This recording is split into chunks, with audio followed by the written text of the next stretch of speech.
嗨，大家早安，我是小麦。那今天是礼拜四，紧接着昨天的2K 3趟的常见歇之后呢，现在来到训练的比较高峰期。今天要跑1K 的6趟到8趟，那中间是靠200公尺的这个环跑来去做一个过渡。这个配速的话嘛，今天一开始的时候配速不要太强，因为其实肌肉还是会有一点点酸痛跟疲劳的一个状况的，所以一开始是抓跟昨天2K 差不多的一个配速，大概340左右起跑，慢慢的再往上加，希望最后可以加到3分25左右，甚至3分25以里啦。那我等下就先热身了，大家一起加油加油！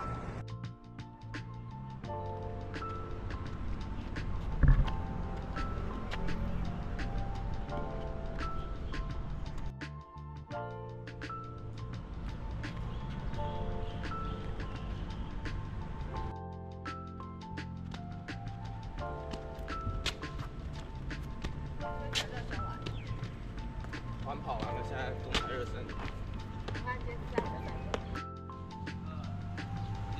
Go！ 大家好，这是我在剪辑的过程中录制的声音。那我是想要补充一下这1K 常见歇的目的。在像之前的训练中和影片中，我有提到过，1K 的常见歇实际上是为了要练习我们的 LT2，那也就是真正的最大摄氧量的训练。那最大摄氧量的训练，实际上就是真的要把心率冲到我们的无氧区。所以在1K 的训练当中，我们的趟与趟之间的环跑是非常短的。恢复的时间是很短的，只有200公尺，那大概其实是只有90秒不到的时间。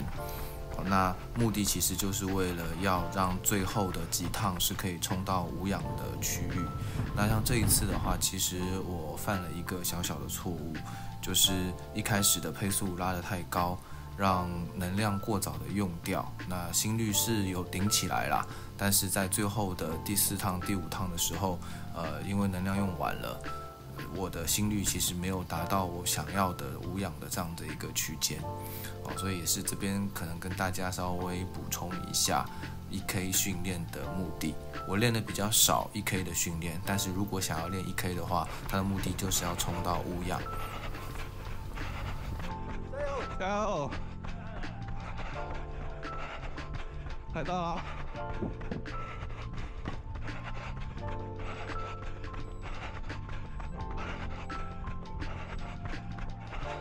就这个水沟盖。334，他超速了。什么340几啊？慢一点，慢一点。我们这2趟不会啦，会恢复的过来。但是昨天最快就更快了。其实昨天有第1K 就是这个速度。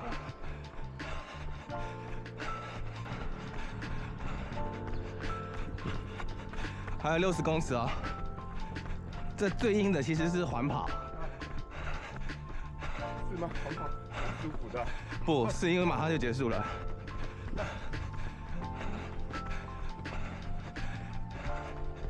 1K 最硬的是这个，走。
338。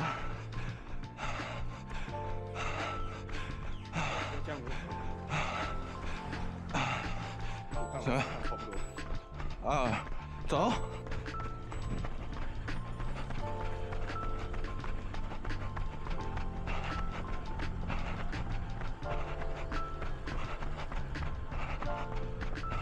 燕军跟上，快点！燕军。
非常牛，300多了哈，328。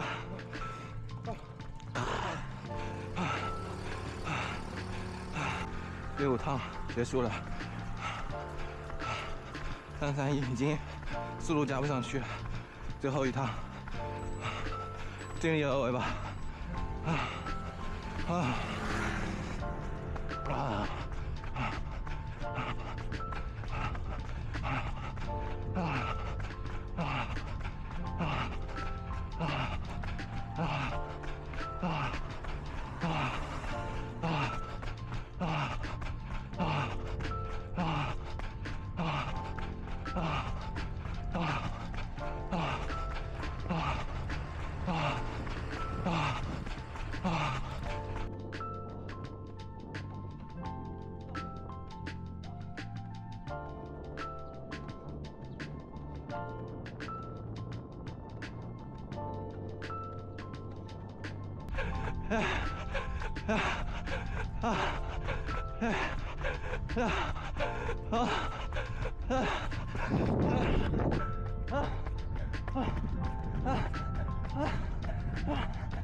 再上去，加速。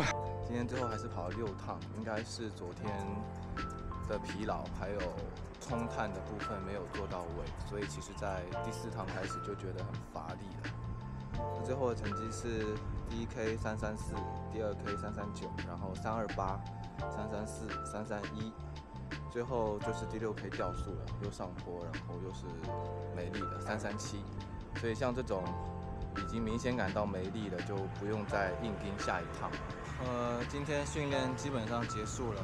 那今天其实最后是掉速的，所以我刚刚简单回想了一下过程跟原因，分析了一下。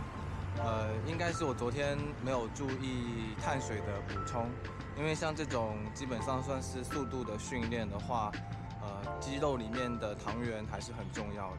我第2趟、第3趟其实脚的力量都还蛮充沛的，但是到第4趟、第5趟的时候，就很明显的感觉到脚重抬不起来了。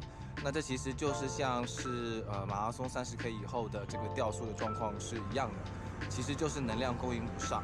那在速度训练的时候是来不及用脂肪去转换成能量的，因为毕竟我们中间才修200公尺的环跑，这时间是很短的。所以我昨天忘记补充碳水，让肌肉充一点糖原，是我的一个失误。那因为也是很久没有跑1K 的间歇了啦，那下一次我再注意。那另外一个的话呢，就是像这种状况下，特别是速度训练，如果没有吃够碳水，然然后去跑的话，其实是有一定危险性的。因为没有能量来源的时候，其实肌肉第一个会被消耗掉，蛋白质就会被当作是能量消耗掉，所以这个可能要提醒大家要特别注意的。那我今天也是，其实自己是忘了。那当然，我出门前是有补充一点早餐的碳水，但一片吐司的量是不够，整个的这个高强度的这样训练的消耗的。所以应该是提前一天就要补充一些碳水，特别是前一天的晚上，就让肌肉要充一点的糖原进去了。那另外的话，就是训练完之后一定要特别注意，赶快补充 BCAA、乳清蛋白还有 Vitamin C。Vitamin C 是抗氧化，乳清蛋白跟 BCAA 其实都是为了帮助我们肌肉的修复。那加强按摩，快速的把废物代谢掉，后面赶快去恢复过来，才是我们后面应该要做的事情。那当强度训练后的隔一天，基本上都会是恢复跑，做一个调整。好，那今天的训练先到这边，谢谢大家。